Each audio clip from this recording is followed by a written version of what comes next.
అసలు pollution audit చేయమన్నాను.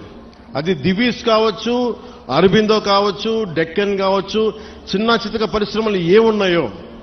అలాగే నిమ్మకాయల చినరాజప్ప గారు కూడా మాట్లాడుతా పెద్దాపురం నుంచి ఆయన కూడా ఏమన్నారంటే, సార్ ఇక్కడ ఇది ఒక్క సమస్య కాదు, దాదాపు 27,000 మంది ప్రత్యేకించి ఒక పరిశ్రమ ఉంది పెద్దాపురంలో. అది కూడా కాలుష్యం కాలువల్లో వదిలేస్తున్నారు. ఆ కాలువలు మనం ఉప్పాడ దాకా వచ్చేస్తున్నాయి, కాకినాడ దాకా వచ్చేస్తున్నాయి. మొత్తం పంట పొలాల్లోకి వెళ్ళిపోతుంది ఆ కాలువ, ఆ నీళ్లు. దానివల్ల అదే భూమిలోకి ఇంకిపోయి అదే మనం ధాన్యం కూడా తింటా ఉన్నాం. దానివల్ల ఒళ్ళు కూడా పారైపోతుంది, క్యాన్సరస్ అవుతుందని. సో నేను పెట్టుకుంది ఏంటంటే, మనకి చాలా అభివృద్ధితో పాటు మనకు కావాల్సింది ఖచ్చితంగా పర్యావరణ పరిరక్షణ కావాల్సిందే మనకి. దాంట్లో నేను ఎక్కడ కాంప్రమైజ్ అవ్వట్లేదు. దాన్ని ఎక్కడా కూడా నేను మిమ్మల్ని వంచాలని కూడా నేను ప్రయత్నం చేయట్లా. నాకు మీకు కుదరినప్పుడు నేను రాజకీయాలు వదిలేసి వెళ్ళిపోతాను తప్ప, నేను మీ న్యాయం చేయలేనప్పుడు నేను కూర్చోబెట్టి నాకు నిజంగా మీ గుండెల్లో పెట్టుకున్న అభిమానం కంటే కూడా నేను పదవులుగా నేను ఏం చూడను. కాకపోతే ఈ పదవి ఉన్నది చాలా మందితో కూర్చొని సామరస్యపూర్వకంగా ఎలా పరిష్కారం చేయాలి అన్నదే నా తపన.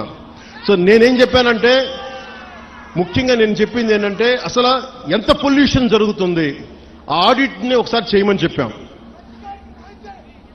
ఆడిట్ చేద్దాం, అసలు ఎంత కాలుష్యం ఉందనేది చెప్తే అందరూ అడిగారు. జగన్మోహన్ గారు మొత్తం సంఘాల నాయకులందరితో మాట్లాడి, అక్కడ ఉన్న యువతతో కూడా మాట్లాడి, ఈరోజు దాదాపు 100 మంది పైగా వచ్చారు. వాళ్ళందరితో మాట్లాడి మీ ప్రతినిధులుగా మేము అడిగింది ఏంటంటే, జగన్మోహన్ గారు, కలెక్టర్ గారు, కనీసం మాకు 100 days టైం ఉంటే దీని మీద యాక్షన్ ప్లాన్ చేద్దామని ఒకసారి, అంటే ఎలా చేద్దాం దీనికి సంబంధించి.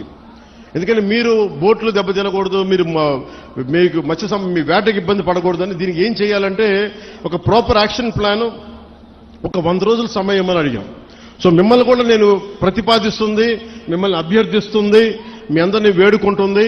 మాకు కనీసం ఒక 100 రోజుల సమయం కనుక మీరు ఇస్తే దీనికి ఒక రోడ్ మ్యాప్, ఒక ప్లాన్ క్రియేట్ చేసి మీ ముందు పెట్టి మీ అందరి అనుమతితోటే మనకి ఉపాధి అవకాశాలు ఉంటూనే మనకి కాలుష్యాన్ని ఎలా నివారించాలి అన్న దాని మీద నా ప్రణాళికకి నాకు కనీసం ఒక 100 రోజుల సమయం కావాలి.